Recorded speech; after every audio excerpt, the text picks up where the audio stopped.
Figure को ध्यान से देखिए। ये हमारा है क्वेश्चन नंबर 10 और हम लोग इस क्वेश्चन नंबर 10 को हल करने वाले। तो यहाँ पर देखिए,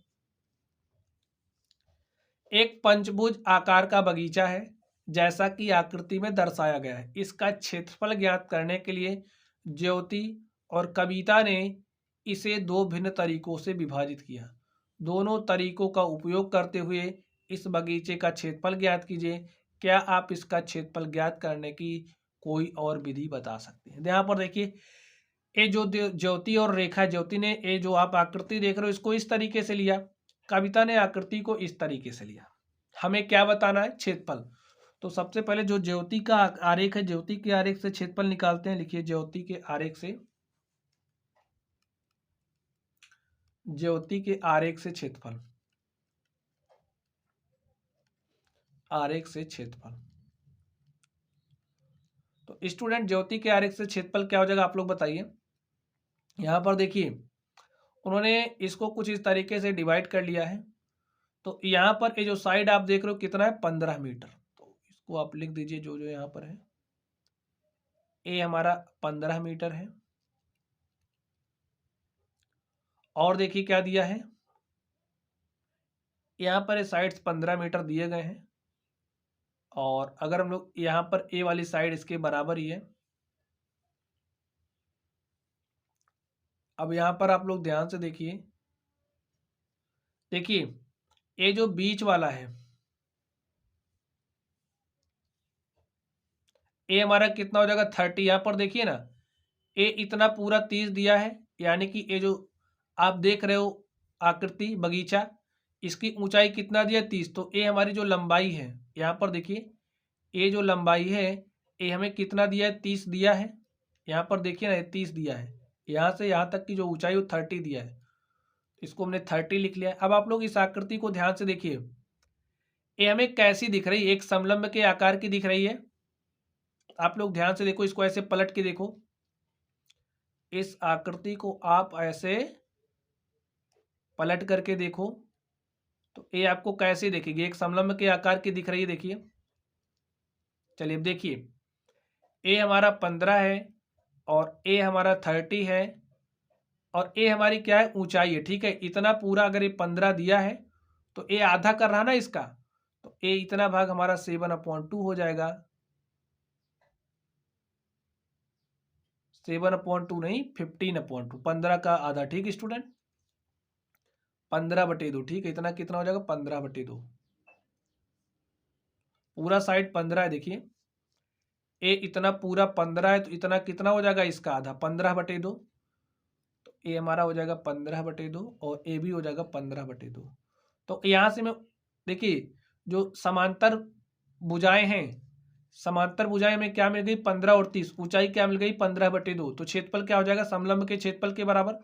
और समलंब का क्षेत्रफल क्या होता है? 1/2 सम ऑफ पैरेलल साइड। जो भी समांतर भुजाएं, समांतर भुजाओं का योग।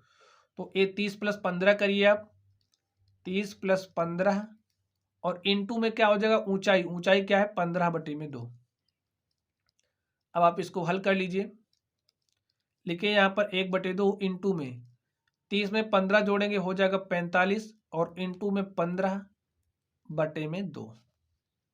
चलिए हल कर लीजिए। 15 को 45 से मल्टीप्लाई करिए, 15 × 5 = 75 के 5 हासिल 7 और 15 × 4 = 60 और 7 कितना हो जाएगा? 67। अब स्टूडेंट एक बात का आपको ध्यान रखना है। देखिए, अभी हम केवल इस भाग का क्षेत्रफल निकाल रहे हैं। देखिए, इस भाग का क्षेत्रफल निकाल रहे हैं। अभी यहाँ पर ये जो दूसरी साइड है वो बची हुई है।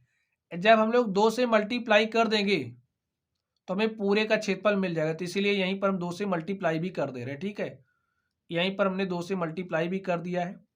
तो यहाँ पर देखिए, a2 इस 2 से कैंसिल हो जाएगा और यहाँ पर हमारे पास बटे में 2 आ गया। बातों को आप लोग समझ गए होंगे। पहले हमने इस भाग का क्षेत्रफल निकाला और बाद में 2 से मल्टीप्लाई करके हमने इस भाग का भी क्षेत्रफल निकाल लिया, क्योंकि जो क्षेत्रफल इसका होगा वही क्षेत्रफल इस भाग का भी होगा। तो यहाँ पर हमने 2 से मल्टीप्लाई कर दिया इसलिए। तो ज्योति का आरेख यही है। ज्योति के आरेख से जो क्षेत्रफल है वो इस तरीके से निकलेगा।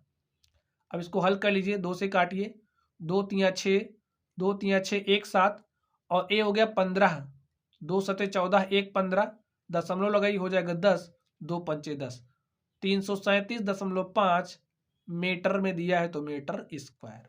ए ज्योति के आरेख से क्षेत्रफल हमारे पास क्या आ गया है 337.5 वर्ग मीटर। चलिए अब हम लोग इस कविता के आरेख से निकालते हैं। लिखिए कविता के आरेख से क्षेत्रफल, कविता के आरेख से क्षेत्रफल। अब स्टूडेंट कविता के आरेख से क्षेत्रफल कैसे निकलेगा, यहां पर आप लोग ध्यान से देखिए। ए साइड 15 है, ए भी 15 है, इतना ए भी 15 है, तो हमारा इतना कितना हो जाएगा, ए भी तो 15 ही होगा। तो यहां पर देखिए ए क्या बन रहा है, सारी भुजाएं बराबर है तो एक वर्ग बन रहा है, तो वर्ग का क्षेत्रफल लिखिए, वर्ग का क्षेत्रफल और प्लस यहां पर देखिए, यहां पर देखिए वर्ग का क्षेत्रफल हो जाएगा और यहां पर हमें पूरा इतना लंबाई दिया गया है, हमें पूरा इतना दिया गया है 30, इतना पूरा 15 हो जाएगा फिर, और बाकी का ये कितना हो जाएगा, ये भी 15 हो जाएगा। तो प्लस ये जो त्रिभुज है, त्रिभुज का क्षेत्रफल,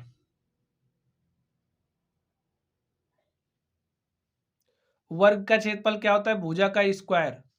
तो यहां पर 15 का स्क्वायर करेंगे तो लिख दीजिए 15 का स्क्वायर करेंगे तो क्या हो जाएगा 225।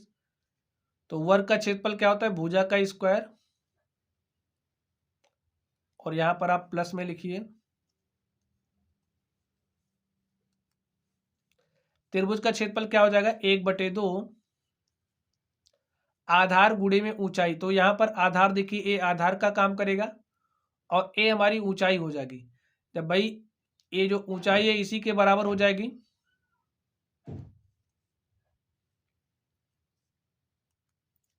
यहां पर इतना जब 15 हो जाएगा, पूरा 30 है तो एक कितना हो जाएगा, ये भी 15 हो जाएगा। तो आधार हमारा 15 है और ऊंचाई भी कितनी हो जाएगी 15। यहां पर ध्यान से देखिए भुजा का स्क्वायर, तो भुजा कितनी है, यहाँ पर ये जो वर्ग देख रहे हो आप, ये वर्ग देख रहे हो, भुजा कितनी है 15, तो 15 का स्क्वायर प्लस 1/2, और यहाँ पर देखिए 15 गुणे 15 करेंगे क्या हो जाएगा 225। अब 15 का स्क्वायर करेंगे तो हो जाएगा 225 प्लस, अब यहाँ पर 225 को 2 से भाग देना, भाग दीजिए, 2 1 के 2, 2 1 के 2 और 2 दूनी 4, 1 5, 1 5 यहाँ पर लगाई दशमलव, 2 पंचे 10, 112.5 आ गया, इसको ऐड कर लीजिए। 225 में 112 को जोड़ेंगे, 225 में 100 जोड़ेंगे 325, और 325 में 12 को जोड़ेंगे 337.5 वर्ग मीटर। तो स्टूडेंट आप देख सकते हैं इस तरीके से जो कविता का आरेख था, कविता के आरेख से हमने क्षेत्रफल निकाला, तो हमारे पास क्षेत्रफल कितना आ गया 337.5, और यहाँ पर जो ज्योति का आरेख था, हमने ज्योति के आरेख से क्षेत्रफल निकाला, हमारे पास क्या आ गया 337.5 वर्ग सेंटीमीटर। तो स्टूडेंट आप लोग देख सकते हैं, आप लोग इस तरीके से सॉल्व करना। तो चलिए यही हमारा क्या हो गया, आंसर हो गया है। दोनों स्थितियों में क्षेत्रफल समान है। चलिए